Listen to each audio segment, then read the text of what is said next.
My husband told me I had 48 hours to pack my bags because his sister needed a place to stay and she didn't want me there.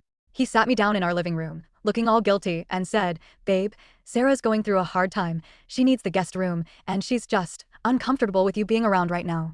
I thought he was joking. I've lived in this house for 5 years. We've been married for 3.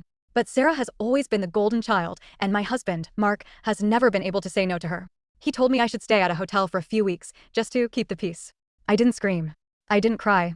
I just looked at him and said, "Mark, before I pack, do you remember that huge inheritance I got from my grandmother right before we got engaged?" He went pale. He knew exactly where this was going. See, when we bought this house, Mark didn't have the credit or the cash. I paid for 80% of this place in cash, and the deed is in my name, and my name only. I didn't go to a hotel. Instead, I went to the kitchen, poured myself a glass of wine, and called my brother, who happens to be a high-end contractor.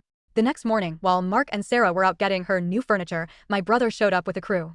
By the time they got back, the locks were changed, and all of Mark's stuff and Sarah's suitcases were sitting on the curb in the rain. Sarah started screaming that I was a psycho, and Mark was pounding on the door, yelling that I couldn't do this to my family. I opened the window just a crack and tossed out the original deed, with a sticky note on the front. It said, "The owner of this house is also uncomfortable with both of you." Mark tried to apologize for weeks, saying Sarah manipulated him, but honestly, watching them try to fit all those designer bags into a tiny sedan in the pouring rain was the most peace I've had in years. I'm keeping the house. He can keep his sister.